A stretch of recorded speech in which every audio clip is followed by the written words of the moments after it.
Well, welcome, and thank you for joining the American Heart Association for this educational webinar on management of supraventricular arrhythmias in special populations case studies.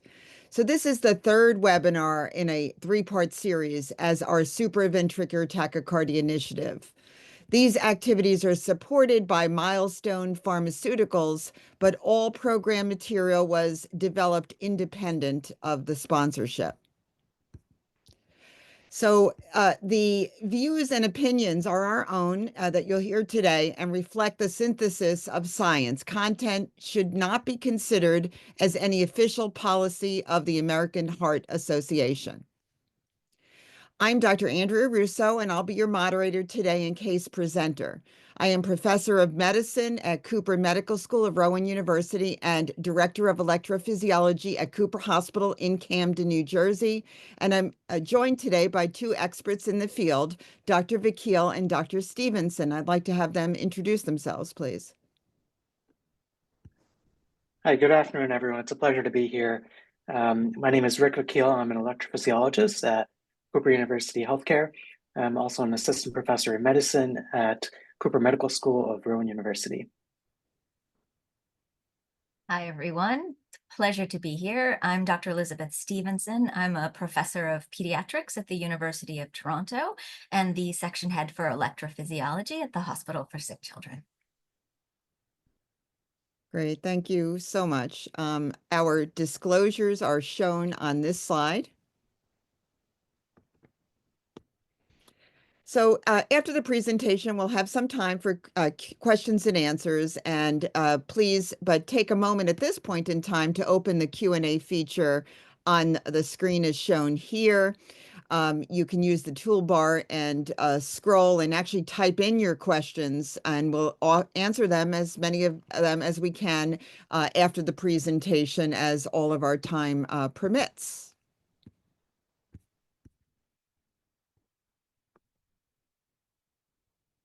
So our learning objectives are listed on this slide. So we are going to discuss the diagnosis and management of supraventricular tachycardia through case study presentations.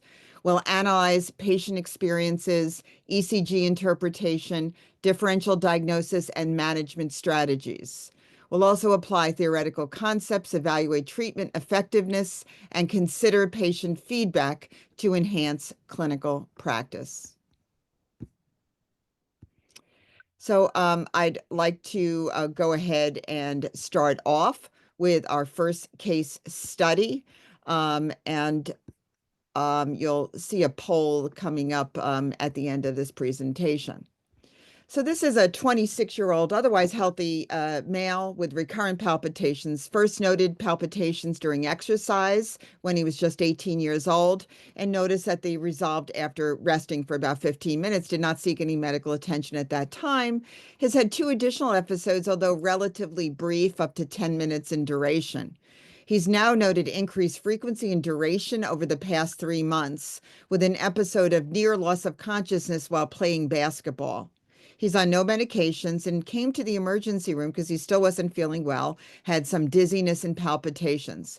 His supine blood pressure was 88/50. His heart rate was 240 and mostly irregular.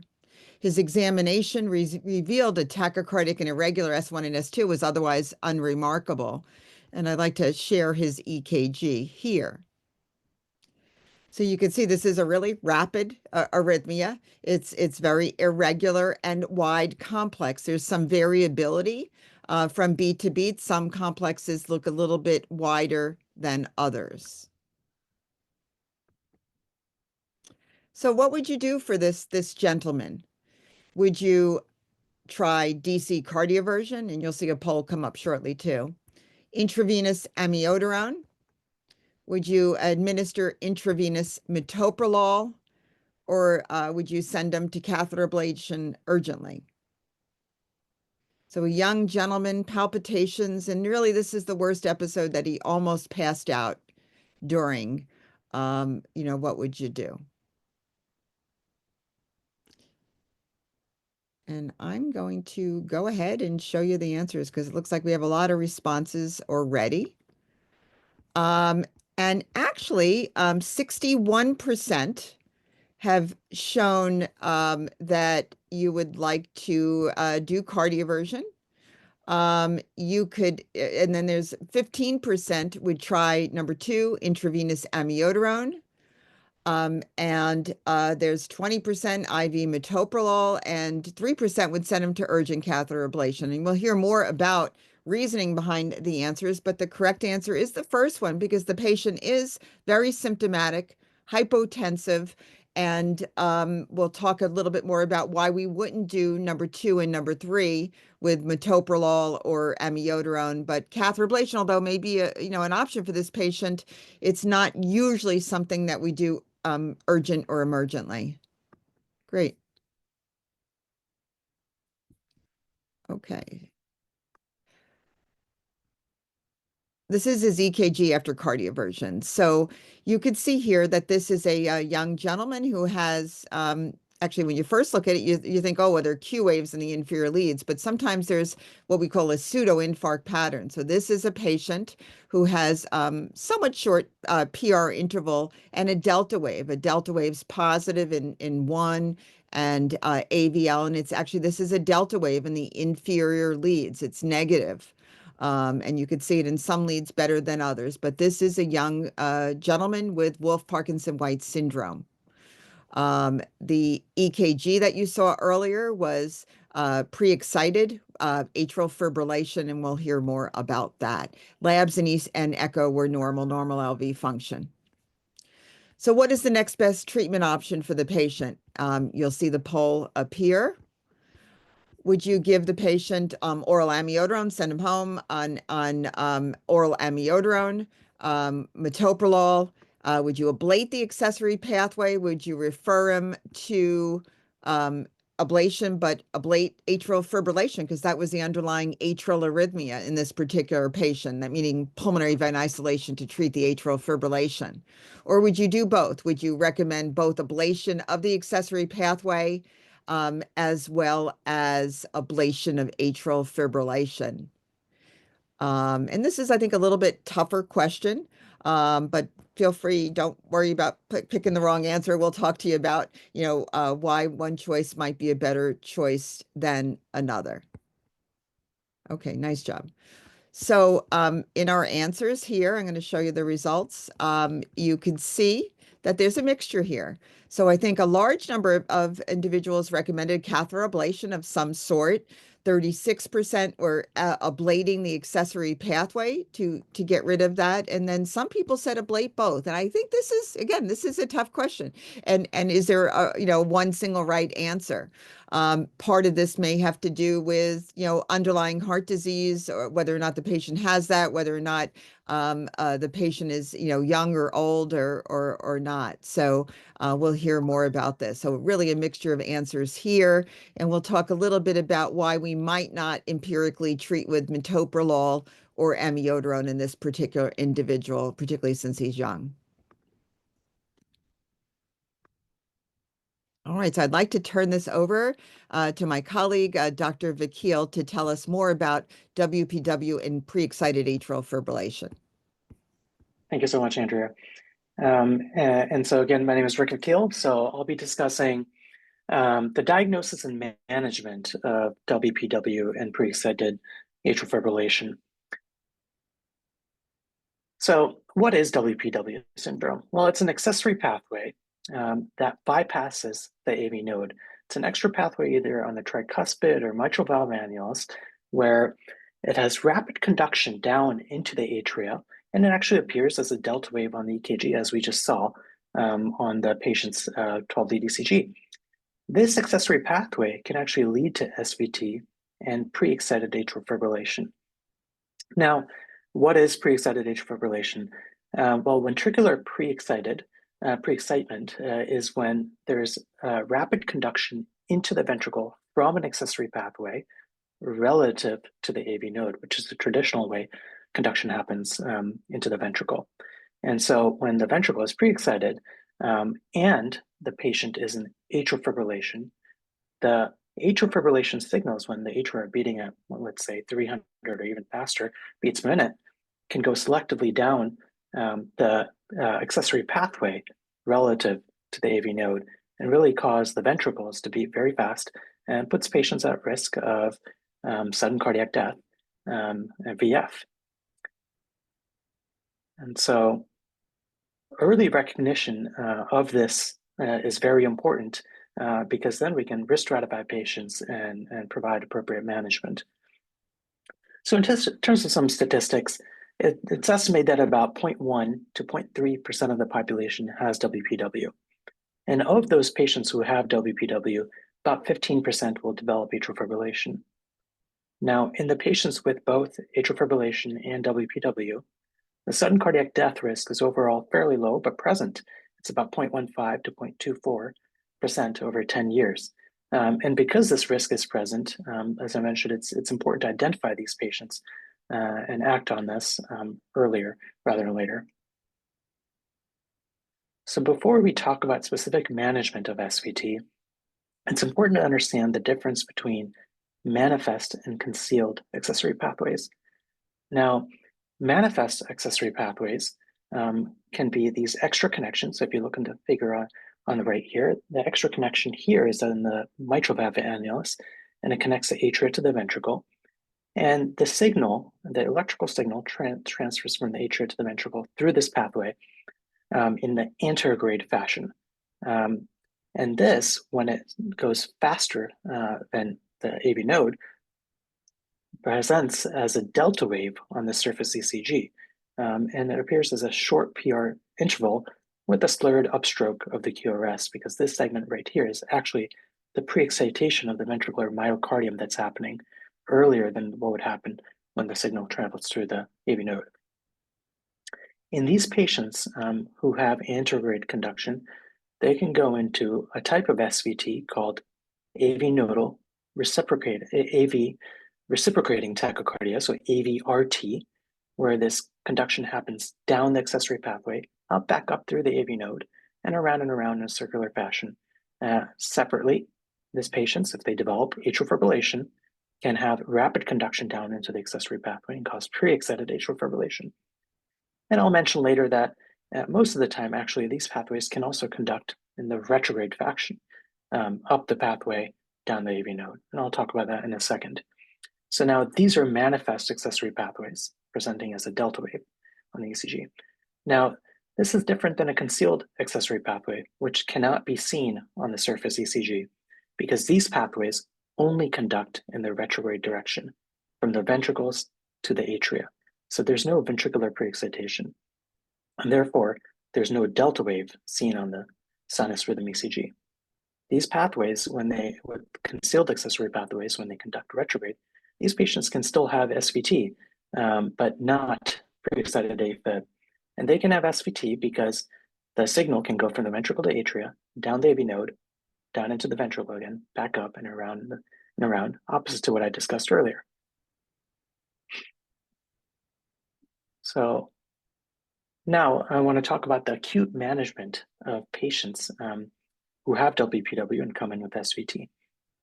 Now, if they come in with SVT and they're hemodynamically unstable, meaning they have signs of shock or hypotension or altered mental status, then immediate synchronized cardioversion is indicated. Now, if they're stable, then we have time to identify the type of SVT, whether it's AVRT or pre-excited atrial fibrillation, and provide appropriate management depending on the type of arrhythmia.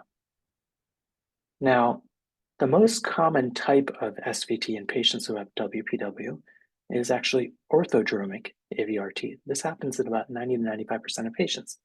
What is this? It's when the signal transfers down through the AV node into the ventricles, back up, retrograde through the pathway, activates the atria, then around in the same direction over and over again, causing AVRT. However, this presents as a narrow complex tachycardia because the predominant signal down into the ventricle anterograde fashion is actually through the AV node rather than through the pathway. The treatment for this is actually similar to what we would use for AV-NRT. Vagal maneuvers are first line. If that doesn't work, adenosine can be used, or beta blockers. And in adults, calcium channel blockers and calcium channel blockers are contraindicated in children, as Dr. Stevenson may mention later. And so the goal of that is to actually block one of these pathways, either AV node or the accessory pathway, to disrupt the circuit that's ongoing. And the 2015 HASSC HRS SVT guidelines reflect what we just discussed for acute management of orthodromic AVRT, a type of SVT. So where patients, if they're hemodynamically unstable, then synchronized cardioversion is class 1. Or if they're stable, you can perform vagal maneuvers or adenosine. And if they're stable and you have time and you have a baseline resting ECG from prior, if that ECG shows the presence of an accessory pathway or delta wave, then it's a 2B indication to use beta blockers or calcium channel blockers in adults. And it's a 2A indication if there's no evidence of baseline pre-excitation. If these things are ineffective or not feasible, then of course elective cardioversion should be pursued in these patients. Now, what about the chronic management of SVT in patients with WPW? Now, it really depends on whether or not they're symptomatic, meaning they've had SVT in the past, or if they're asymptomatic with an accessory pathway. So for those patients with symptomatic SVT and they have history of WPW on an ECG, then catheter ablation is first line in management. If they're asymptomatic, meaning they came to clinic and you've seen evidence of pre-excitation, then further risk stratification should be pursued. This risk stratification in asymptomatic patients can be pursued in a variety of methods. The first option is actually an EP study, where doing an EP study, we can actually induce atrial fibrillation and actually measure how fast are the QRS complexes transferring into the ventricles and measure the difference, the time interval between the shortest pre-excited R to R. And if it's less than 250 milliseconds, meaning the accessory pathway is conducting very fast during AFib, then that's a high-risk situation. Additionally, during an EP study of multiple accessory pathways are noted, then that's also a high risk. Separately, if the patient has a history of syncope or congenital heart disease, those are also high risk markers. And now, what about those patients who are don't have these high risk features? Then observation may be appropriate. And what are some other things that point to low risk? Intermittent pre-excitation on the 12-lead ECG. So if they're seen in clinic and some ECGs have pre-excitation or varying degrees of pre-excitation and others don't have it at all, then it's suggestive of a low risk pathway that is not conducting all the time. Also, you can put the patients on a treadmill stress test. So with higher rates, if the pre-excitation goes away, or if it goes away quickly, then it's suggestive of a low risk pathway. If they have persistent pre-excitation, even with high rates, then it's suggestive of a higher risk pathway. Now, going back to the 2015 SVT guidelines, and I just talked about risk stratification, going back to the chronic management of symptomatic patients, so who've had orthodromic AVRT. If they've had pre-excitation on resting ECG, then catheter ablation should be offered as a first-line method of treatment. If they're not good catheter ablation candidates, or they don't want to undergo catheter ablation, then flecainide or propafenone is a 2 indication. Otherwise, amiodarone beta blockers, calcium channel blockers, dofetilide or sotalol is a 2B indication. So if the patients have had orthodromic AVRT and they're coming in for chronic management of this, and they do not have pre-excitation on the 12-lead ECG, then catheter ablation is still a first-line option because they've been symptomatic and they've had SVT. However, if they're not candidates or don't prefer to undergo an invasive procedure, then here, beta blockers or calcium channel blockers can be used as a class 1 indication. 2A indication for flecainide or propafenone, and 2B for antiarrhythmics such as amiodarone, dofetilide, or sotalol, or digoxin. Now, what about the acute management of pre-excited atrial fibrillation? Now, this is going back to our patient that we just discussed earlier. So here in the figure, what you're seeing is that the atria are in atrial fibrillation, beating rapidly, and you have conduction down anterograde through the accessory pathway into the ventricles, making the ventricles beat very rapidly in a wide complex fashion. And intimately, you have some signal going down the AV node as well. So you have varying degrees of QRS width. However, you do have rapid conduction down into the ventricles. So what you have is an irregular, wide complex tachycardia. And with rapid rates, there's a high risk of degeneration into ventricular fibrillation. So in these patients, it's absolutely contraindicated to use beta blockers or calcium channel blockers or anything that really just selectively block the AV node. Because if that happens, there'll be selective conduction down through the pathway into the ventricles. And it'll make the ventricles beat even faster and put them at higher risk of VF. So in these patients, if they're unstable, as we talked about earlier, then cardioversion should be pursued. If they are stable, the first line treatment option here is actually procainamide or ibutylide intravenously. And that's because it can help put this accessory pathway in a refractory state. And in some instances, for example, with even ibutylide, you can actually terminate atrial fibrillation. And so that is for the acute management. And 2023 AFib guidelines actually recommend this. So class 1 indication for cardioversion if the patient comes in with pre-excited atrial fibrillation and they're hemodynamically unstable. Also a class 1 indication for catheter ablation for patients with pre-excited atrial fibrillation. And that is catheter ablation of the accessory pathway. And then separately, class 1 indication for intravenous procainamide or ibutylide in patients who are stable with pre-excited atrial fibrillation. And it's a class 3 indication to give these patients beta blockers or calcium channel blockers or AV nodal blocking agents. Now, just as a couple examples, so this is a narrow complex regular tachycardia, and if you look closely, you may see some P waves in the T waves there. And so this is a mid-RP, narrow complex regular tachycardia, overall suggestive of orthodromic AVRT. And so if the patient is stable here, the first line treatment option is vagal maneuvers, or you can proceed with IV adenosine.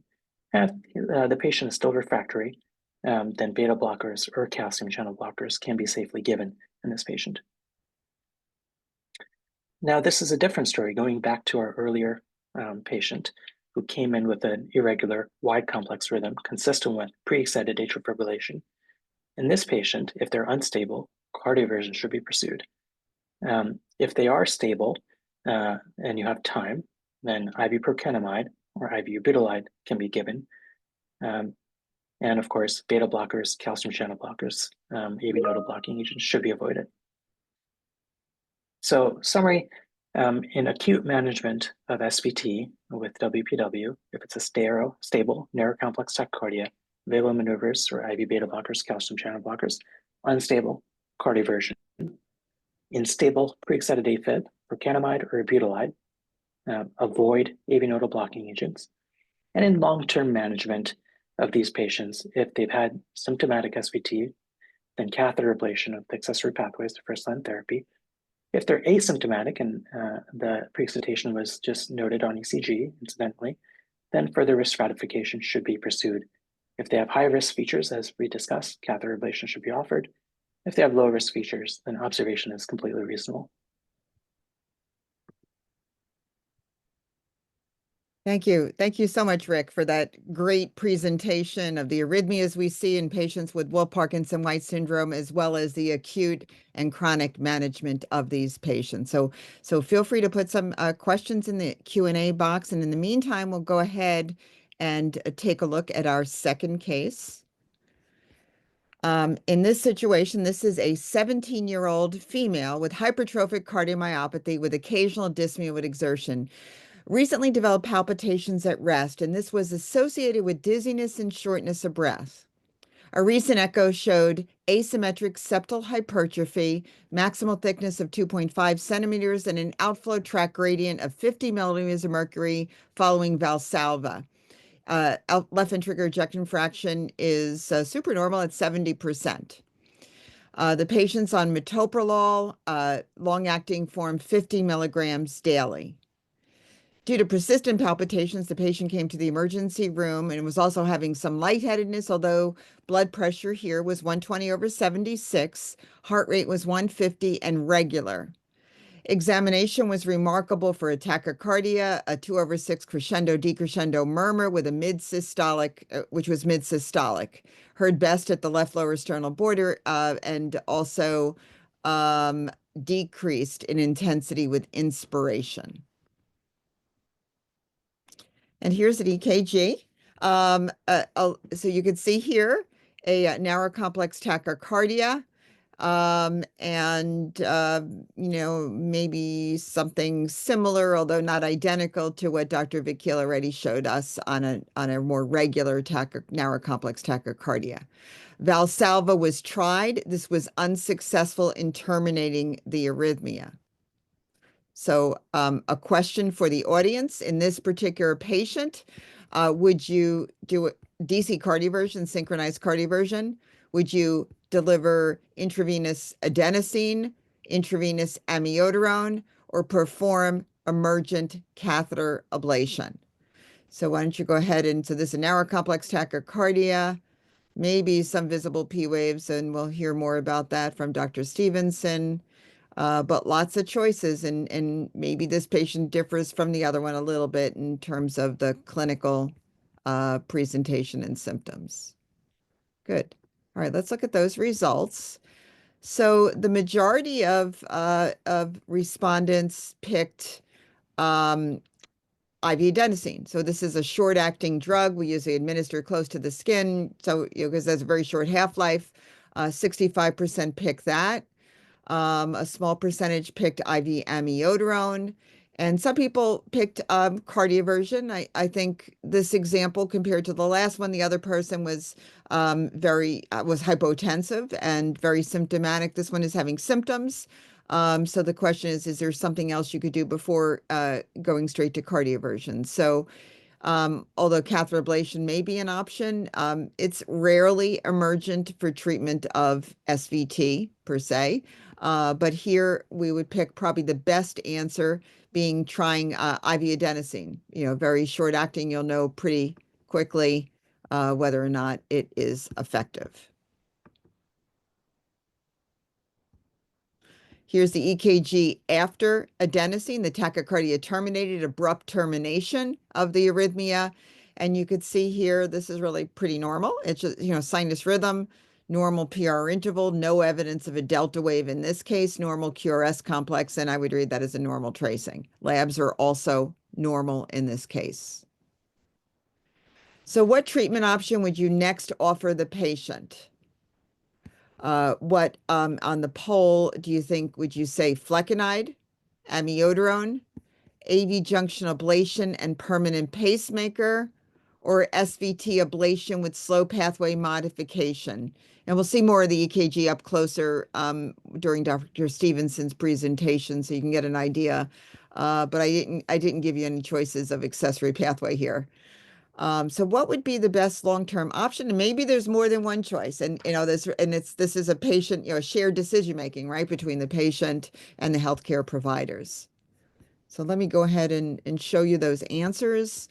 Some people picked flecainide. Again, about a third picked amiodarone, AV junction ablation and pacemaker implant in a few, and SVT ablation. Slow pathway modification is something we do to focally treat, the source of where the arrhythmia is coming from, if we think it could be AV node reentry, and that would not cause heart block, whereas AV junction ablation is the intent to cause heart block and requires a pacemaker. This does not.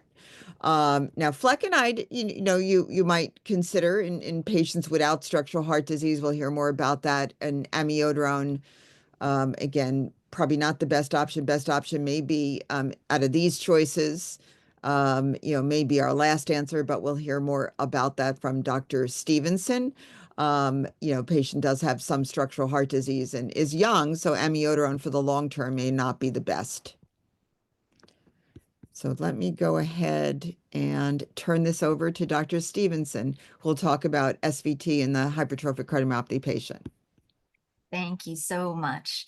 It's just a pleasure to be here. So we're going to dive a little bit deeper into this case, and we're going to start off just by analyzing this presenting ECG. So we've got a narrow complex tachycardia. It's very regular. It's not terribly fast at about 150, as we heard, and it really looks quite suspicious for some P waves hiding in there. So we're just going to zoom up a little bit, and you can see most clearly in V1 that there are these sharp deflections happening just after the QRS that really wouldn't be expected to be part of the T wave. They're sharp and short as compared to the nice, slow, smooth T wave. And once you've found them in V1, it's fairly easy to go ahead and identify them in other leads. We can see them here looking like retrograde P waves inverted in lead 2, and also you can find them over here even in V4 as little tiny notches. So pretty convincing retrograde 1-to-1 P waves there. Now, it's always critical to compare your morphology. So we've got the baseline ECG that we were shown after the adenosine. And so we want to put that side by side with our tachycardia. And in this patient who's only 17, narrow complex tachycardia is great to see, but what we always really like to see in pediatrics is what we call usual complex tachycardia. So we want to make sure that there's really no change in the QRS morphology. And some of that is because VT in children, particularly younger children, not as much as 17-year-old, but VT in children can present with comparatively narrow complexes. So it's always very important to have a critical eye to making sure that it's not just narrow, but it's also normal. And in this case, we can see that that's the case. Relatively normal baseline ECGs, not a lot of hints to her HCM in this particular case, but definitely no change in the QRS morphology between the two ECGs. So that's reassuring that we've got a usual complex tachycardia in this case.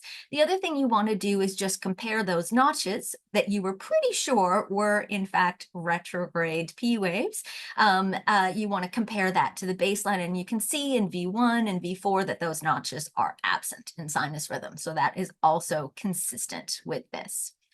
So how are we going to break down what type of tachycardia this might be? Well, there's a lovely algorithm in the 2015 guidelines that are the same one that we saw a little bit earlier from Rick. And you can see here that if we blow up our P waves to make it very easy to see, and then we compare those through the algorithm.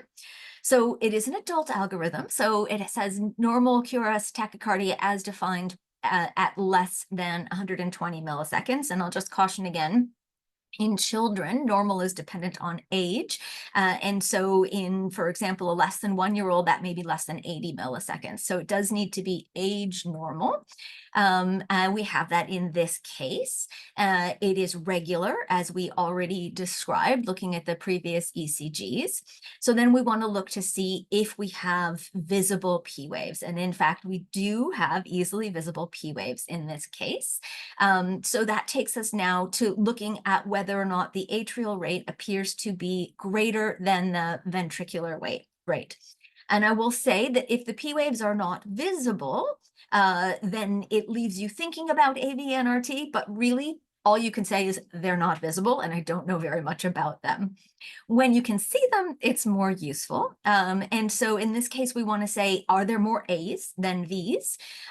In what we see here, is that there are not. We seem to have a 1-to-1 relationship between the atrium and the ventricle. And then you want to know, is the RP interval short or long? And the first step of defining that is just which one is longer, RP or PR. And so again, in our case, we can say that this is a short RP tachycardia. And so then you want to stop and look at the actual duration of that RP interval. In adults, they would typically use a limit of 90. If your RP interval is less than 90, it's very suspicious for AV and RT. And if it's greater than 90, it's more suspicious for pathway-mediated tachycardia, such as an AV reentrant tachycardia, like we heard about earlier. In this particular case, it measures right about 90. I think it's probably 95 to 100. So I think we can't really discriminate. It's right on the borderline. And so both of these are still in your differential diagnosis. All right, so we're going to just take a minute to delve into reentrant arrhythmias because I think it's very helpful to understand exactly what's happening and how these stop and start. So reentrant arrhythmias are initiated and terminated by premature beats. They have an abrupt onset and offset compared to the warm up and cool down that we see with automatic arrhythmias. They're typically terminated by cardioversion or by pacing, and they can be terminated by interruption in either limb of the tachycardia, most commonly done with adenosine or vagal maneuvers to interrupt in the AV node for AV nodal dependent tachycardias. And a core requirement for any reentry tachycardia is what we call a central obstacle. That's shown here in the red. And when you have a single beat that travels down and hits that central obstacle and flows at the same rate on either side of the obstacle, then you have a single conducted beat. But if you have a beat that comes in that is premature and conducts at slightly different rates or blocks in one of the limbs, as we see here, this is how you start to get your setup for reentry.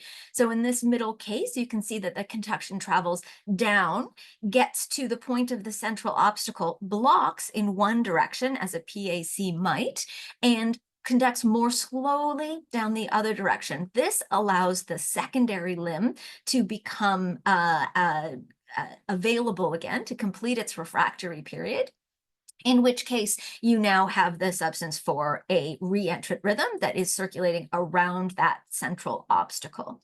Now, what the central obstacle is different in all different kinds of arrhythmias, but in the two that we've narrowed it down to, accessory pathways and AV-NRT, we're going to look at that a little bit. So in AV-NRT, your central obstacle is the slower conduction that can occur in the region of the AV node. And so you have slow conduction through the slow pathway, and then rapid conduction back up to the atrium through the fast pathway. And when you, oh, I'm sorry, this is my accessory pathway diagram. Terribly sorry, turn myself around. So you have your slow pathway coming through the decremental AV node, which with a premature beat should slow down, making the accessory pathway available for it to conduct back up. So with this accessory pathway, your central obstacle is essentially your AV groove. Slow conduction down the AV node, rapid conduction back up the accessory pathway. And when we give adenosine, in this case, it blocks in the AV node, and then it can interrupt the circuit and stop the tachycardia. On the other hand, if we switch over to the AV nodal reentry, as I started with, you have your slow delayed conduction going through the slow pathway in the AV node. You circulate back up through the fast pathway, and that initiates your tachycardia, and that's how it sustains as well. And adenosine can actually act on both the fast and the slow pathway, and it interrupts all the way across the circuit. So when we talk about the indications for ablation in this patient, we need to make sure that we're using the right guidelines, the consensus statements, because the adult guidelines that we've used some examples from so far today are actually explicitly directed at greater than 18-year-olds. So there is a separate consensus statement that is the PACES, which is the Pediatric and Congenital EP Society, along with the Heart Rhythm Society, expert consensus statement on the use of catheter ablation in children, as well as with patients with congenital heart disease, which does include adults. So these are the group that we would look to for this particular patient.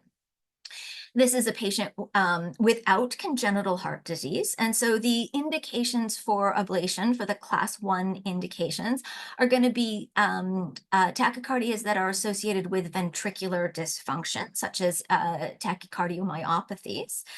When medical therapy isn't working or has intolerable side effects, when a patient or family wishes to avoid chronic antiarrhythmic patients in chronic antiarrhythmic medications in the larger patients, as well as any evidence of hemodynamic compromise in larger patients or SVT that requires repeated emergency care or electrical cardioversion. And you'll notice a theme through all of these, which is that all of these apply only in larger patients. The risk of ablation is highest in patients that are less than 10 kilograms, which is typically about the first year of life, and start to go down until they reach near adolescent and adult ranges when you get over about 15 kilograms. So that is what larger means in pediatrics. This is greater than 15 kilograms is really when we move into the ability to have an elective ablation. So with this, 15 kilograms is typically in the range of a toddler, a roughly 3 to 4 year old. And so all of these class 1s would really need to be taken with that important caveat. So one of the other things that they talked about was hemodynamic consequences, and this is a really important one to consider for this particular patient. The things that would determine this would be the rate, your filling time, hemodynamic demands of the patient, vascular reactivity, and of course, diastolic dysfunction, which can be triggered by ventricular stiffness. And in hypertrophic cardiomyopathy, that is one of the main characteristics. So this disease has thickening of the ventricular myocardium, can be secondary to sarcomeric disease, rhasopathies, or storage diseases. It's particularly malignant in those who present in infancy, with 50% of them not surviving the first year of life. If you present after a year of life, the risk of failure, pump failure, goes down, but the risk of sudden death continues and increases. We know that arrhythmias can happen in this population, and these can be both atrial arrhythmias, more common in the adult population than in the pediatric one, as well as more malignant ventricular arrhythmias, such as VT or VF. So when we dive into the therapy for these more malignant arrhythmias, particularly, we're talking about beta blockade or ICDs.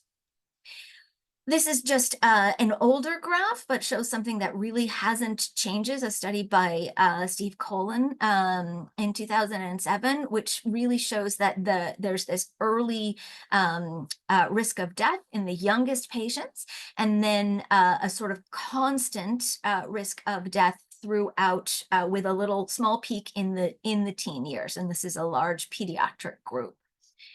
Similarly, going through all of life, you can see here demonstrated some of the modes of death, and this only starts at 5, so it doesn't include that very high-risk infant group who typically has more of a pump failure modality. And you can see that the sudden death, which is in black, is persistent all through life, except when you move into the oldest group of greater than 75, where stroke becomes a very significant risk. So when we are looking at these populations, we need to sort of think about how should this play into our recommendations for this particular patient. And I think that it would be important to say we probably should have a lower threshold to ablate SVT in a patient with clear hypertrophic cardiomyopathy. They're at higher risk of hemodynamic compromise due to the diastolic dysfunction, and the risk of malignant arrhythmias, which might present as palpitations and syncope, make us need to think about consideration for ICDs. But if you have episodes of symptomatic SVT, possibly with hemodynamic symptoms, although not in this particular presentation, could start to be very difficult to differentiate that from more malignant arrhythmias. So typically an ablation, largely just to take this off the table rather than the specific consequences in the patient, this one with quite a slow SVT at 150, it's really important to think about. You can also consider a loop recorder placement in a patient who might not want to be ablated for whatever reason or isn't a candidate, to help you with symptom rhythm correlation to make sure you are not missing any more significant ventricular arrhythmias. Just a note about some of the HCM risk scores that exist. There are 2 in pediatrics, the HCM risk kids and the primacy scores going up to 16 and 18 respectively. And there are 2 in adults, the ESC HCM risks score, and then the AHA HCM risk score. Each of them go down to age 16, but both you need to use some degree of caution because there is limited validation in the youngest age group. Although these scores can be useful in assessing potential risk in your patients, they really need to be individualized, and particular care needs to be used in the youngest age group. So overall, just to summarize, when you are initially seeing a tachyarrhythmia like this, you want to start with determining if it is reentrant or automatic. And the features of this one was that it was regular and it broke with adenosine, which is really consistent with a reentrant rhythm. With no pre-excitation and no other risk factors, a treatment of SVT can range from simple observation with no therapy whatsoever to all the way to ablation. And this is largely based on patient size, age, and personal preferences. When other risk factors are present, such as pre-excitation, as we heard before, or various cardiomyopathies, there may be more indications for definitive early treatment. Thank you very much. Oh, great. Thank you. Thank you both for superb presentations. And we have some time for question and answers. And there's a few great questions already in the Q&A section, and I think also one in the chat. Let me start out. Just one question I get asked all the time. So from the ER is someone who has known WPW presents with a narrow complex tachycardia, but you know they have a history of WPW on the EKG. They come in with a narrow complex tachycardia.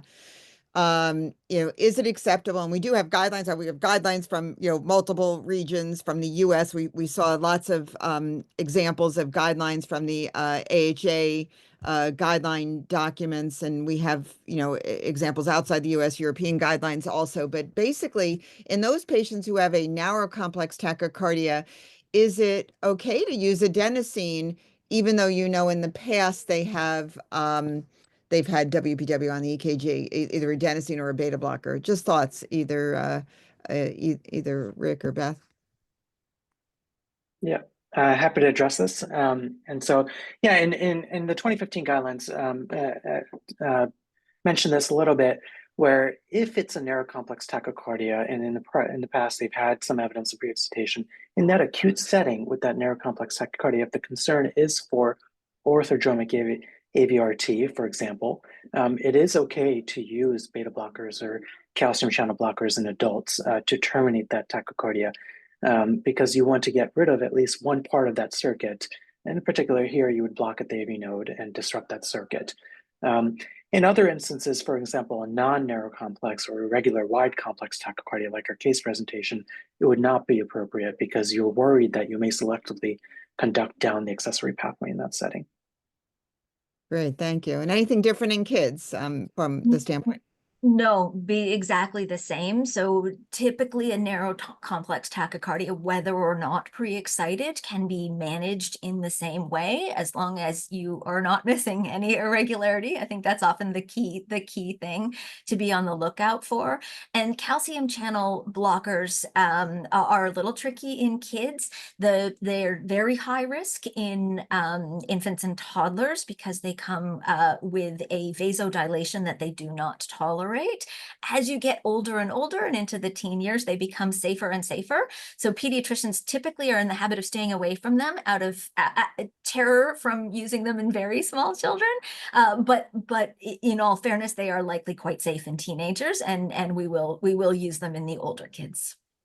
Great, thank you so much. And there's some great questions in here. The first one is actually getting to the appearance of the arrhythmia that was, irregular. And one of our attendees pointed out There was one that really ugly looking, EKG of pre-excited WPW. It looked kind of polymorphic, could be polymorphic VT. And if you don't always get a glimpse, or if you're looking at a rhythm strip, if you're, out in the field and looking at a rhythm strip, and you can't tell for sure, what are some of the signs that it might be WPW? What would be safe to treat that patient with if they have a good blood pressure?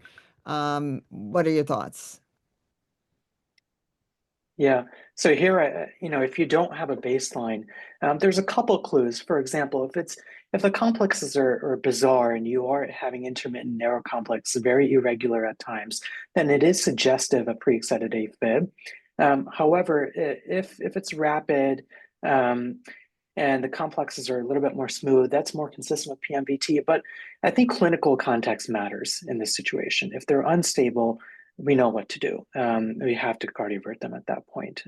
If we're stable, we have some more time to decide and get more information.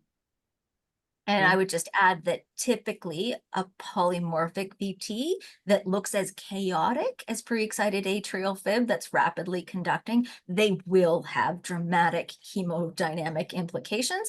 Whereas a pre-excited AFib, even very, very fast, they can look great until they go into VF.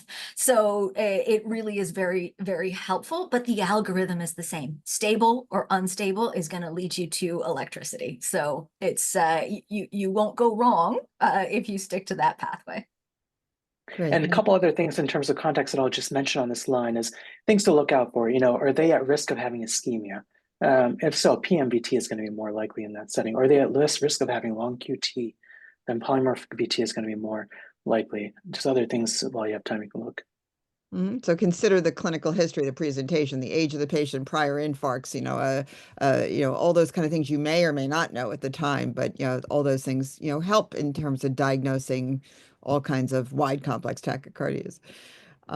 Okay, so there's another question, actually a good question from another attendee, is how to detect multiple accessory pathways on an EKG. Thoughts?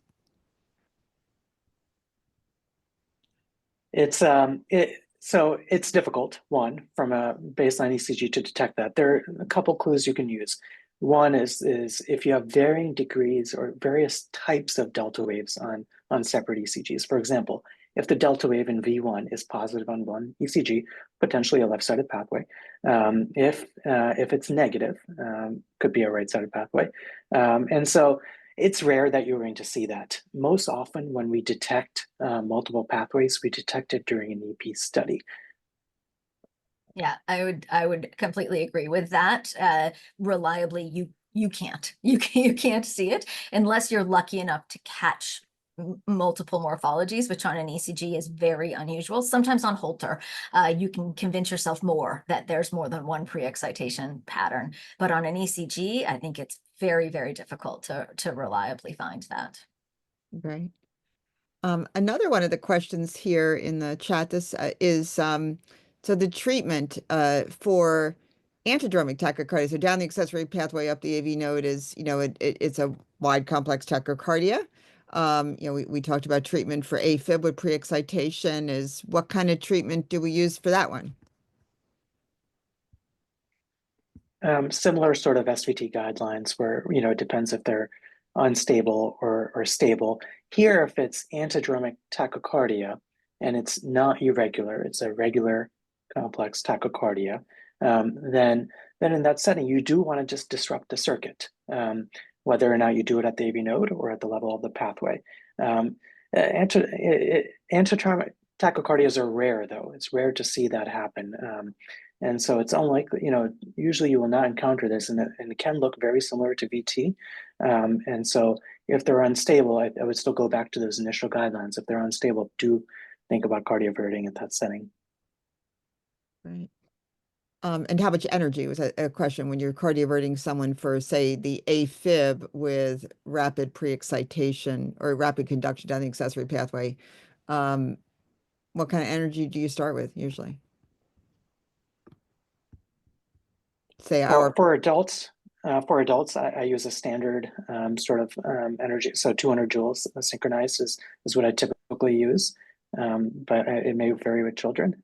It's weight-based, so 0.5 joules per kilo is where we would start. It's all about how big they are. Yeah, it's much harder to be a pediatrician to calculate all We these do things. a lot of math. We do a lot of math. You do a So lot of that. yeah. No, that's really great.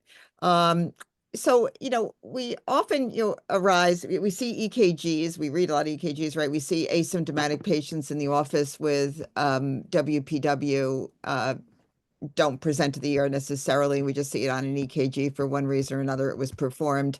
So, do we treat asymptomatic WPW, or what do we do to evaluate, or does it differ between adults and peds? I think it does differ a bit.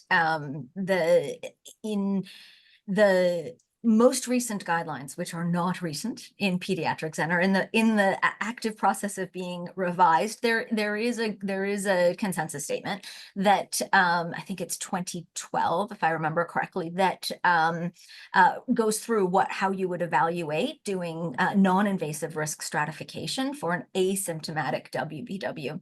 But since that consensus statement came out, there's been some more recent literature, largely from Dr. Dubin and Chubb at Stanford, and then Dr. Dubin and Dr. Escudero, who's in Calgary, Edmonton in Alberta, that has really shown that in kids, at least, that non-invasive risk stratification is not as reliable as we would have liked to think it is. So we've done large multi-center studies through PACES, the pediatric EP organization, to look at kids who've presented with WPW in life-threatening circumstances, and then looked at what their non-invasive risk stratification looks like. And unfortunately, even intermittent pre-excitation, which we used to think was the safest of the safe, sometimes goes on to life-threatening events. Now, kids are by definition, they are a higher risk group. They have not gone on to live 30 or 40 or 50 years. They haven't been testing their pathways for years and had nothing happen. And even when you look at like the oldest articles, like from George Klein in the 1970s, of all of the patients that presented with life-threatening pre-excited AFib that they did the original risk stratification on, the vast majority in that population were pediatric.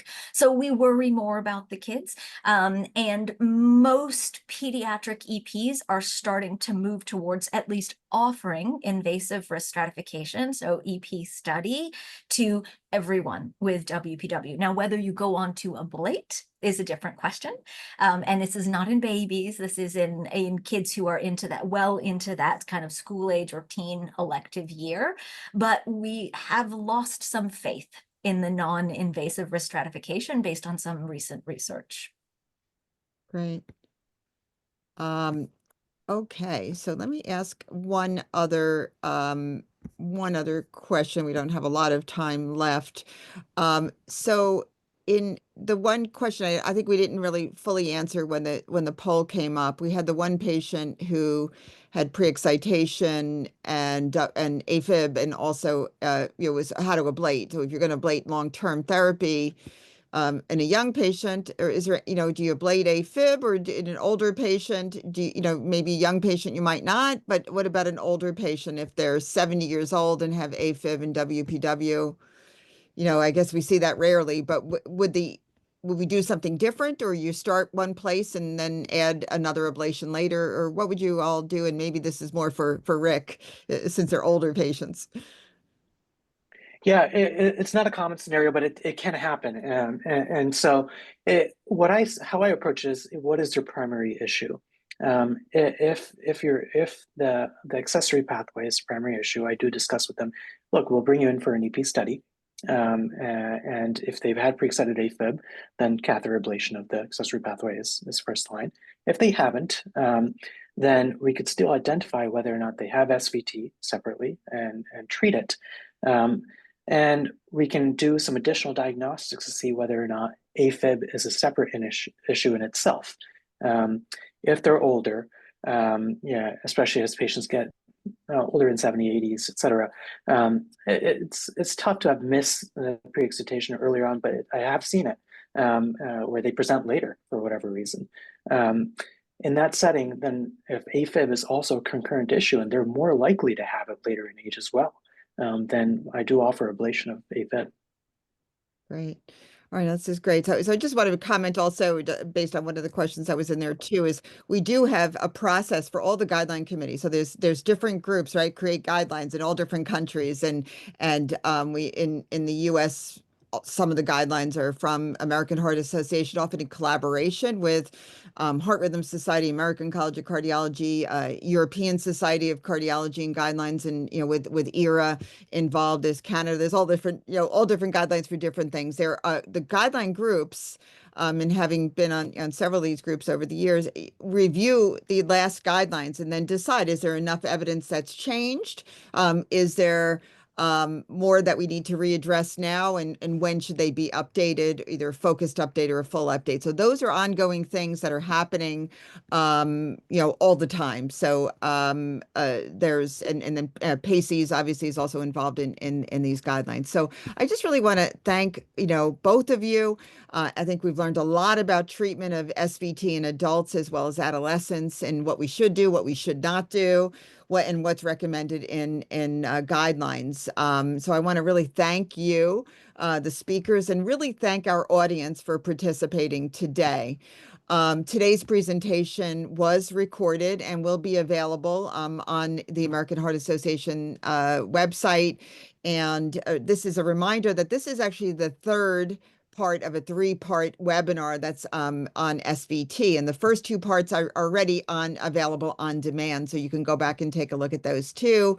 And to review this, please visit it's learn.heart.edu on the American Heart site. I think I might have that in here too. Yeah, there you go. All right. Thanks, everyone. Have a wonderful day. And, thanks again for participating.